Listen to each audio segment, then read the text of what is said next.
Saya sapa dulu semuanya bagi adik-adik, ibu-ibu, kakak-kakak, bapak ibu saudara semua. Sekali lagi selamat Natal. Saya berharap kita semua menyambut Natal ini dengan sukacita dan kebahagiaan yang tidak kurang sedikit pun. Meski kali ini kita merayakan Natal secara online. Jadi mungkin tahun ini kita tidak bisa berlibur keluar pulau atau jalan-jalan keluar kota, terlebih dengan ditambahnya peraturan baru sekarang, yaitu harus di swab gitu ya, ada PCR test, jadi biayanya tambah mahal sekarang.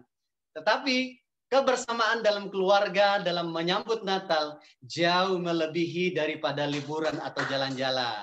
Ada amin? Haleluya. Paling tidak kita masih bisa jalan tipis-tipis. Jalan-jalan tipis katanya. Biasanya begitu istilah di Facebook sekarang. Jadi jalan-jalannya sekitar Denpasar atau tidak jauh dari Denpasar, Gianyar, Ubud, itu disebut jalan-jalan tipis.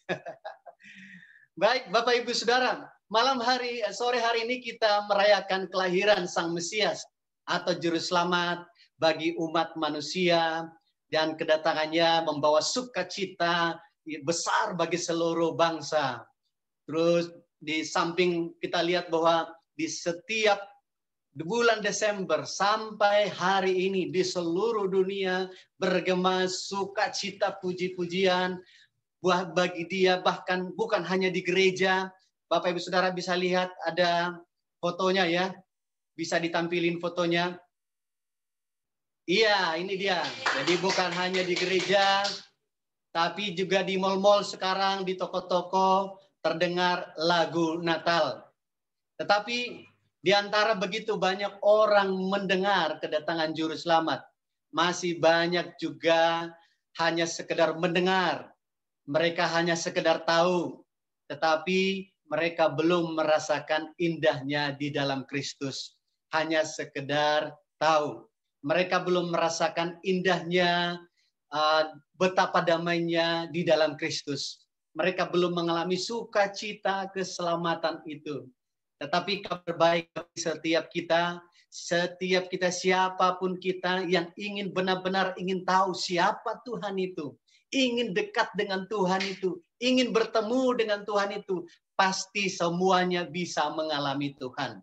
Jadi sekalipun kita merayakan Natal di rumah masing-masing pada hari ini, tetapi tidak menghalangi hadirat Tuhan sampai kepada kita. Amin. Anugerah Tuhan pasti mendatangi setiap rumah kita pada sore hari ini. Di Lukas 11 ayat 9 berkata demikian. Oleh karena itu, aku berkata kepadamu, mintalah maka akan diberikan kepadamu, carilah maka kamu akan mendapat, ketoklah maka pintu akan dibukakan bagimu. Katakan di sebelahmu Bapak Ibu Saudara, anugerah Tuhan pasti mendatangi rumah kita sore hari ini. Ayo sama-sama katakan, anugerah Tuhan pasti mendatangi rumah kita pada sore hari ini. Baik Bapak Ibu Saudara, saya mengajak kita terlebih dahulu kita satukan hati kita berdoa. Bapa di dalam nama Yesus, terima kasih. Kami bersyukur di penghujung akhir tahun ini, kami bisa hidup, kami bisa sehat, kami bisa merayakan Natal sebagai satu umat. Sekalipun kami ada di rumah masing-masing, tapi kami percaya sukacita Natal mendatangi setiap rumah.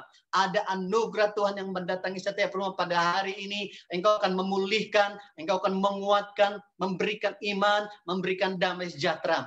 Apapun pergumulan jemaat pada sore hari ini, kami katakan sukacita Allah mendatangi, anugerah Allah mendatangi setiap rumah. Terima kasih Bapa, kami mendengar pesan Tuhan, berkati kami, penuhi hati kami dengan sukacita, kami membuka telinga hati pikiran kami bagi Kristus. Berbicaralah di tengah-tengah kami. Di dalam nama Yesus setiap kita berkata, amin.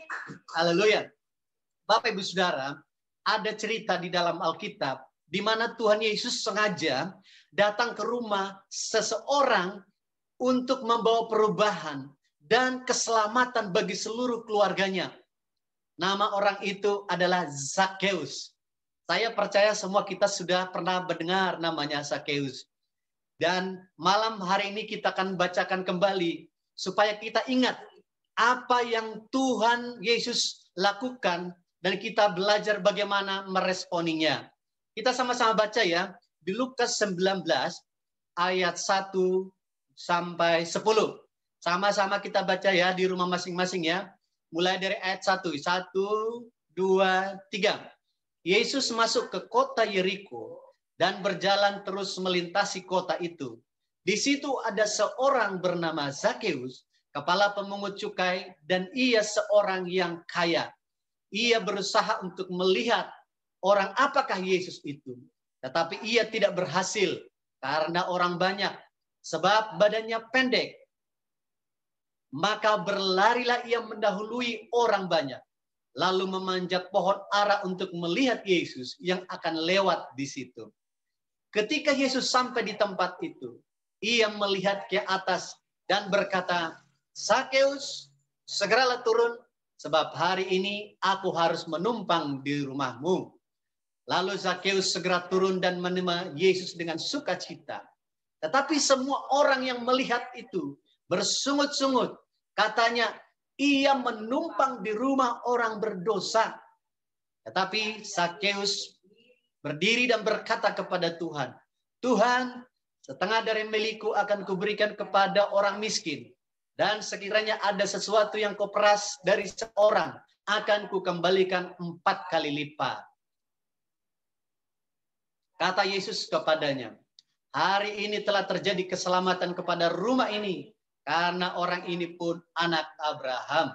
Sebab anak manusia datang untuk mencari dan menyelamatkan yang hilang.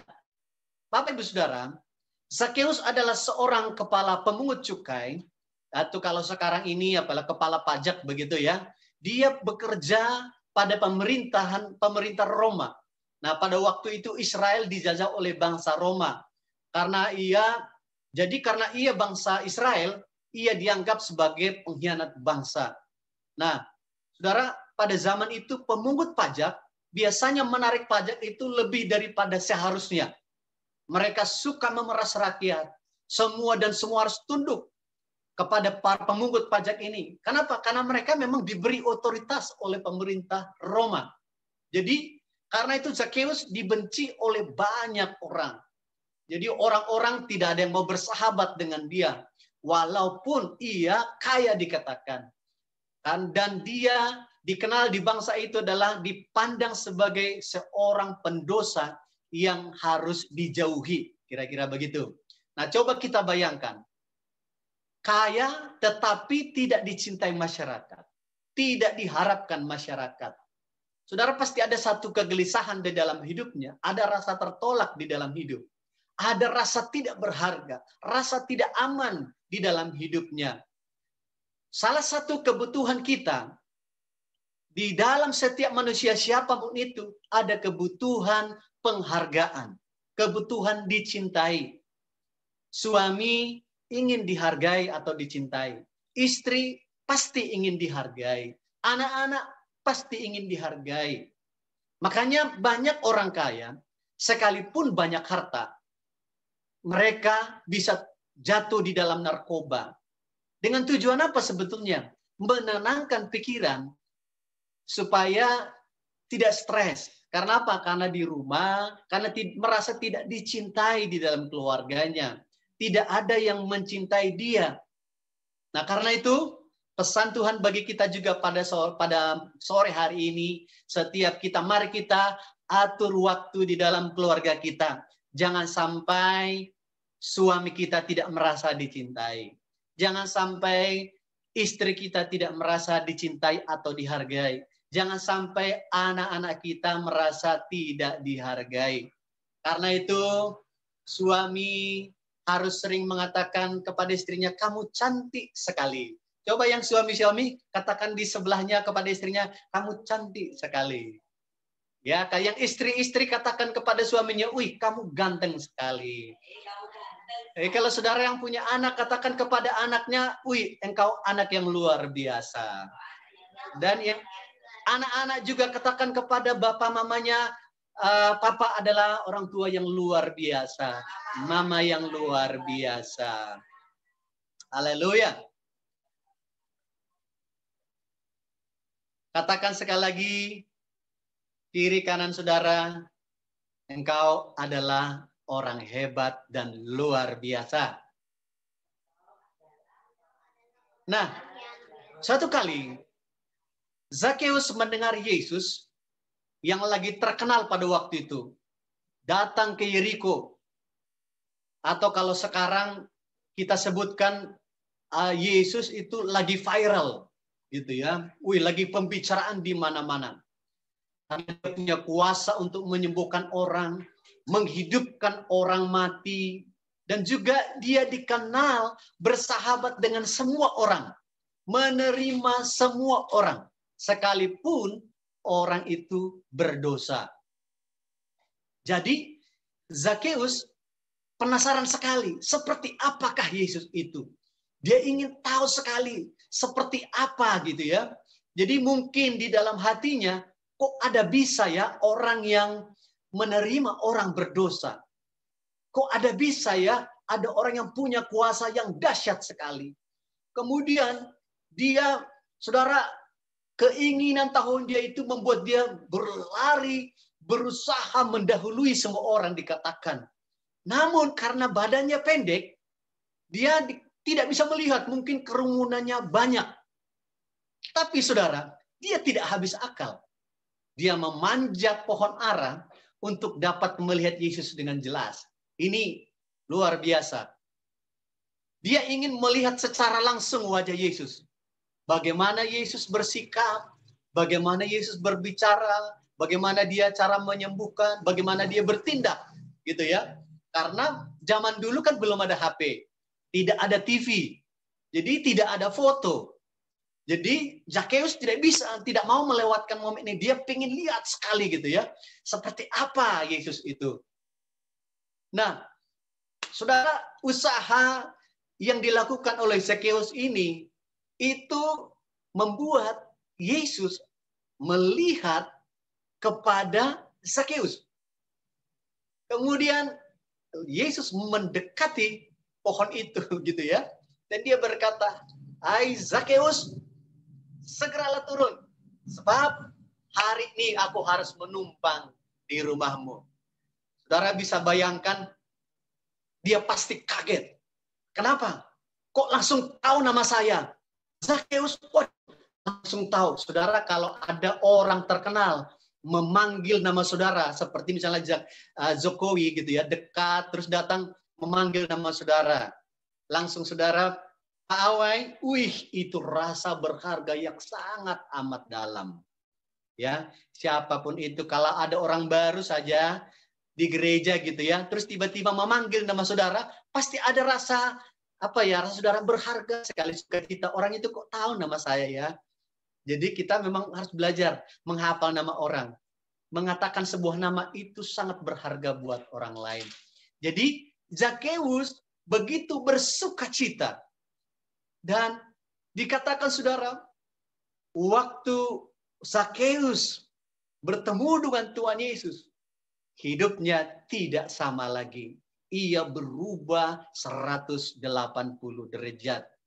Saudara, yang tadinya dia pemeras, sekarang dia berani memberi setengah hartanya kepada orang miskin. Bahkan dia berkata begini, aku akan mengembalikan 4 kali lipat semua uang yang saya peras dari orang-orang. Bapak Ibu Saudara, mungkin kita bisa keadaan seperti Zakeus yang masih jatuh di dalam dosa, masih hidup di dalam dosa, atau mungkin ada terjebak dalam lingkaran dosa.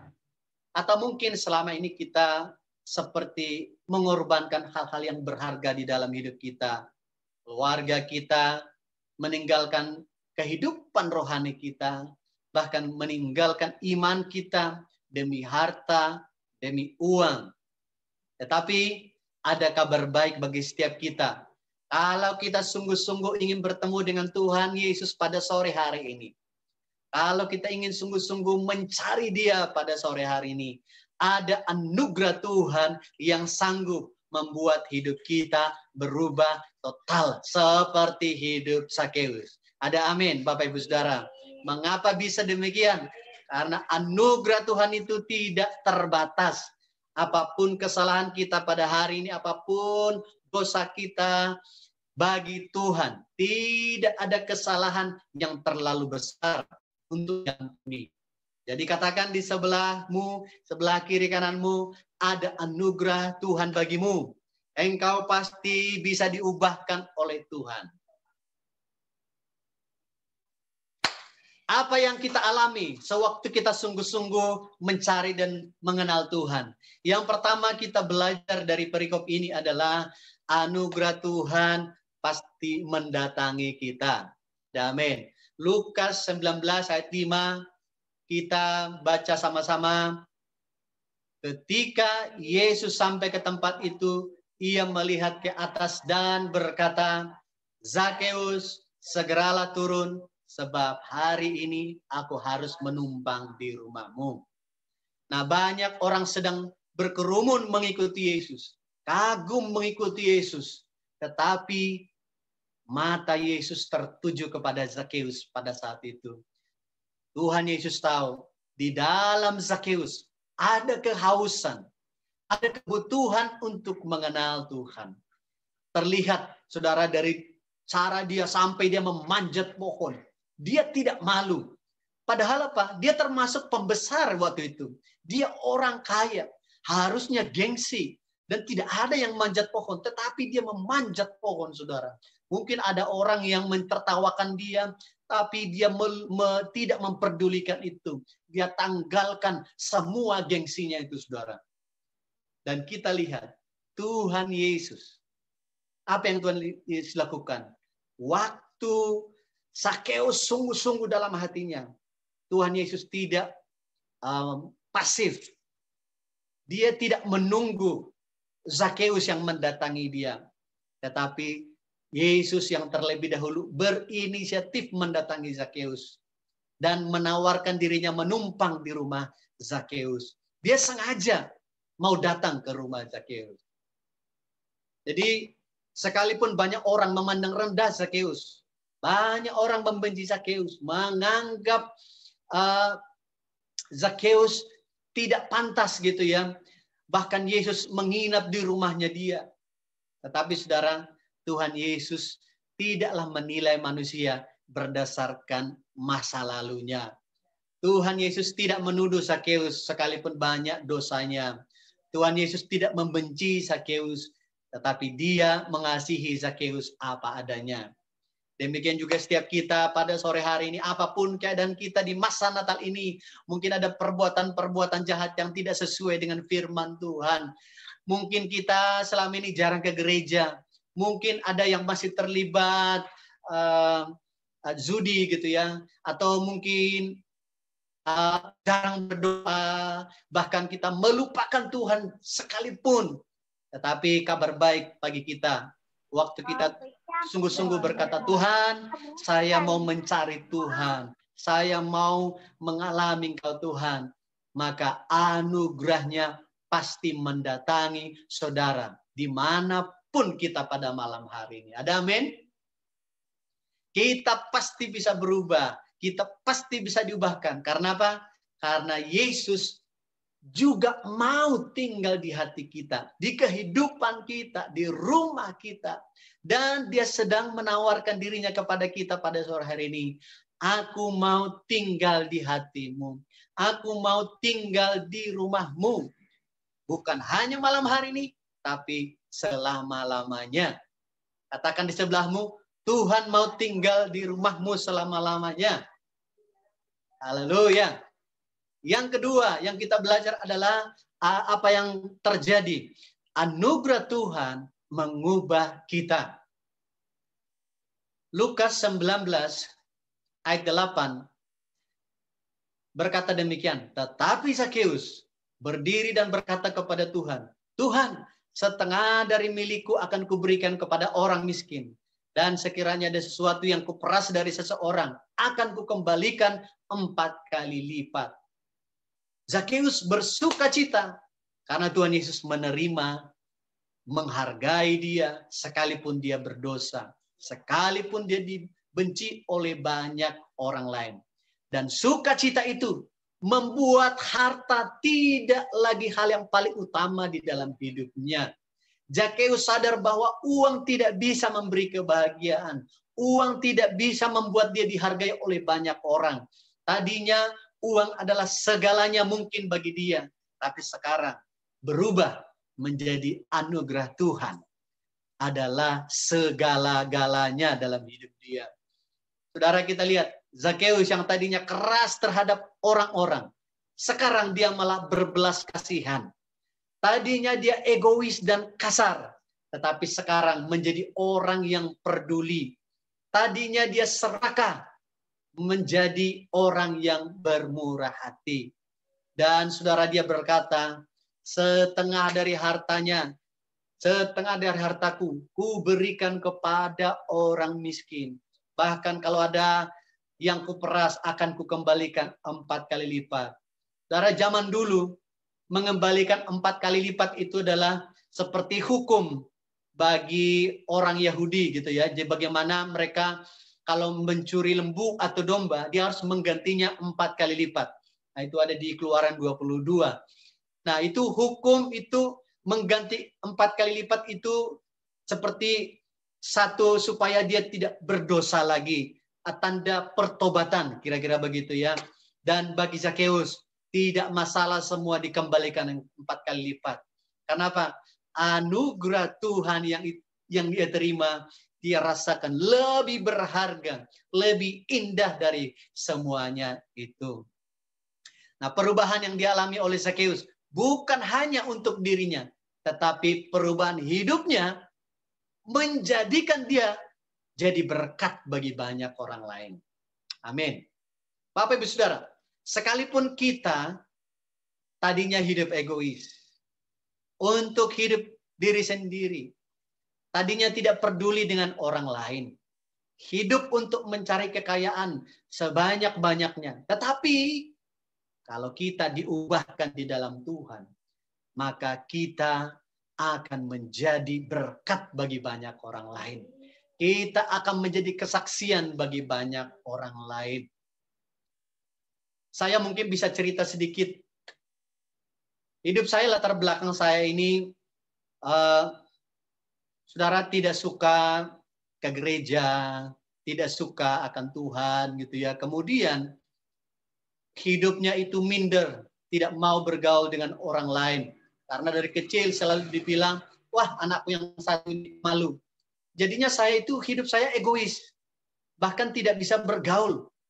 Pikiran saya hanyalah tentang diri saya, bagaimana saya bisa, kalau saya bisa kuliah, bagaimana nanti saya bisa sukses, bagaimana saya bisa menjadi kaya. Kira-kira itu aja yang ada dalam pikiran saya. Tapi kabar baik, saudara. Ketika waktu saya kuliah di Bali, ada seseorang yang peduli dengan saya. Jadi kepeduliannya itu membuat saya menjadi ingin tahu, penasaran. Mengapa dia begitu peduli dengan saya? Jadi kalau dibilang mau cari untung, orang yang traktir makan juga dia sering gitu ya. Tetapi setelah dia menceritakan hidupnya, bagaimana awal hidupnya juga sama seperti saya. Dan setelah dia mengalami jamahan Tuhan, dia berubah. Akhirnya membuat saya juga ingin mengalami jamahan Tuhan seperti itu. Jadi saya menjadi penasaran. Jadi saya juga ingin tahu seperti apa anugerah Tuhan yang dialami oleh orang itu. Kemudian suatu ketika kami punya kesempatan berdoa bersama-sama. Kemudian saya menyerahkan hidup saya bagi Tuhan. Setelah itu saudara, hidup saya berubah 180 derajat. Saya yang tadinya egois menjadi belajar peduli dengan orang lain. Saya belajar menjadi suka bersaksi bagi orang lain. Semua atas kebaikan Tuhan di dalam hidup saya. Jadi bukan hanya pada waktu kuliah. Sampai hari ini saya suka bersaksi bagi banyak orang lain. Betapa baiknya Tuhan itu. Anugerah Tuhan itu. Bahkan baru setiap hari. Haleluya. Amin. Bapak Ibu Saudara. Kalau Zakeus bisa berubah total. Kalau saya bisa berubah di dalam anugerah Tuhan. Saya percaya setiap saudara juga bisa berubah 180 derajat. Ada amin? Dan bukan hanya berubah, tetapi hidup kita pasti akan menjadi berkat, akan menjadi kesaksian bagi banyak orang lain. Amin.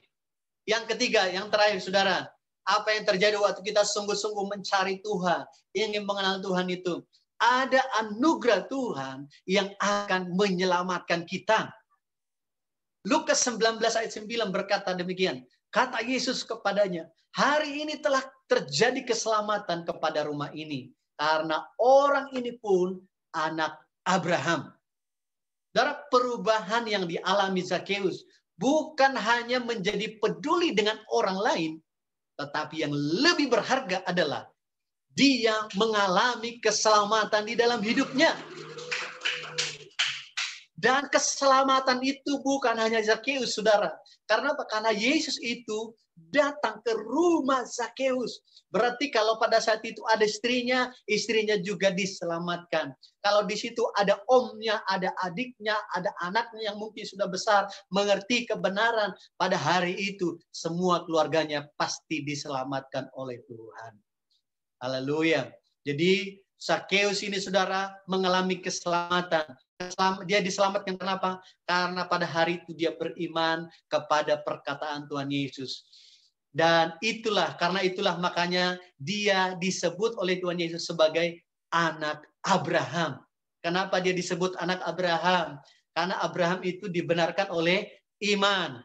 Demikian juga Zakheus. Zakheus itu dia dibenarkan, dia diselamatkan karena iman kepada perkataan Tuhan Yesus. Jadi sekalipun menurut ukuran manusia, Zakheus tidak layak diampuni. Dia sangat dibenci oleh bangsanya. Karena dia memeras banyak orang selama ini. Kejam selama ini. Memihak kepada musuh. Membantu musuh. Tetapi Tuhan Yesus menerima setiap orang yang bertobat. Yang berbalik kepada Tuhan. Ada seseorang yang pernah saya layani, Bapak Ibu Saudara. Waktu saya punya kesempatan setelah kita membangun persahabatan, kemudian kita lanjut kepada one-to-one, dia bersedia dimuridkan. Kemudian dia cerita, kalau dulu dia terlibat dalam kerusuhan di Ambon. Dan dia cerita, kalau saya ini Pak, saya telah membunuh orang itu lebih daripada 100 orang Pak. Kaget saya saudara. Jadi dia saudara, diambil kepalanya, dipotong kepalanya, diangkat-angkat gitu ya. Saking bencinya dengan musuhnya. Dan dia berkata, Pak, terus terang sering sekali saya tidak bisa tidur. Terbayang-bayang terus kejadian itu. Ya mungkin juga terbayang wajah-wajah orang yang dia bunuh itu. Saya sendiri saudara mendengarnya ngeri. Ya kan, kalau ukuran manusia itu tidak layak mendapatkan pengampunan ini. Terlalu sadis. Tetapi waktu dia datang kepada Tuhan. Waktu dia mengatakan, Tuhan aku bertobat. Aku menjadikan Engkau sebagai Tuhanku. Pada hari ini. Dia bisa mengalami sukacita. Dan dia mengalami kebebasan dari Tuhan saudara. Dan dia setelah itu saudara. Dia bisa tidur nyenyak. Bahkan bukan hanya itu, dia menjadi berkat bagi banyak orang lain. Bahkan dia di gereja, dia melayani Tuhan, saudara. Jadi artinya apa, saudara? Sebesar apapun dosa kita, waktu kita bertobat, waktu kita datang kepada Tuhan, mencari Tuhan dengan sungguh-sungguh, anugerah Tuhan pasti datang menyelamatkan Bapak, Ibu, Saudara, dan saya. Amin. Jadi iman kita kepada Kristus membuat kita dibenarkan. Nah, siapapun kita yang dibenarkan karena iman, kita juga disebut sebagai anak-anak Abraham. Itu hal yang luar biasa. Katakan di sebelah kiri kanan Bapak Ibu Saudara, kamu adalah anak Abraham juga. Haleluya. Saya tutup dengan satu firman Tuhan di Lukas 19 ayat 10 ayat terakhir berkata demikian. Sebab anak manusia datang untuk mencari dan menyelamatkan yang hilang. Setiap orang yang belum mengalami anugerah Tuhan Yesus, Mereka adalah orang-orang yang sedang terhilang. Tuhan Yesus datang ke dunia ini, saudara, misinya adalah supaya setiap orang beroleh kehidupan yang kekal. Supaya setiap orang tidak ada yang binasa. Mari kita, saudara, di malam Natal ini, kita renungkan bersama-sama. Kalau ada di antara Bapak Ibu saudara belum mengalami anugerah terbesar itu, belum mengalami sukacita kedatangan Yesus itu, mari kita datang kepada Tuhan. Mari beri hati kita didatangi oleh anugerah Tuhan pada hari ini. Diubahkan oleh anugerah Tuhan pada malam hari ini. Diselamatkan oleh anugerah Tuhan. Kalau ada di antara kita yang selama ini masih setengah-setengah di dalam Tuhan, belum sungguh-sungguh di dalam Tuhan, dan mau memutuskan menjadikan Tuhan Yesus menjadi yang paling utama di dalam hidup kita, menjadikan dia menjadi yang paling berharga dalam hidup kita dan mengatakan, Tuhan, aku mau Engkaulah yang menjadi terutama, Engkaulah Tuhanku pada hari ini. Kalau itu di antara saudara, saya mau berdoa bagi setiap kita pada hari ini. Saudara bisa pegang tangan saudara, taruh tangan saudara di dada saudara. Saya mau berdoa bagi saudara dan minta hadirat Tuhan pada hari ini. Saudara, mari kita semua tundukkan kepala kepada Tuhan. Dan saya berdoa, saudara mau merasa memerlukan anugerah yang terbesar itu, terima dengan iman. Hamba berdoa di dalam nama Yesus. Siapapun yang mendengar pada hari ini, jemaat dimanapun mereka berada, saya berdoa ya Tuhan. Kalau mereka selama ini merasa masih belum sungguh-sungguh dalam Tuhan. Kalau mereka selama ini sepertinya belum Tuhan Yesus yang terutama dalam hidupnya. Mungkin selama ini mungkin merasa ada satu kurang berharga di dalam hidupnya. Merasa satu ada kekosongan di dalam hidupnya. Tuhan, saya berdoa, hanya Engkaulah satu-satunya Tuhan yang sanggup mengisi hidup mereka, Tuhan. Dan saya berdoa biar Engkau mendatangi setiap mereka, Tuhan. Kalau ada di antara saudara yang mau menerimanya, ikuti doa saya. Dan saudara bisa katakan dengan keras di tempat saudara. Saudara ikuti kata-kata saya, Tuhan Yesus, pada malam hari ini, saya mau meninggalkan setiap dosa saya. Dan pada hari ini, saya mau menerima pengampunan Tuhan. Saya mau menerima Engkau sebagai Tuhanku. Saya mau menerima anugerah-Mu pada malam hari ini. Tuhan, jadilah Engkau Tuhan. Jadilah Engkau Raja di dalam hidup saya. Mulai hari ini sampai selama-lamanya. Biarlah kedatangan-Mu ke dunia ini membawa keselamatan bukan pada orang saja, tetapi kepada saya juga. Terima kasih Tuhan. Di dalam nama Yesus. Amin. Haleluya.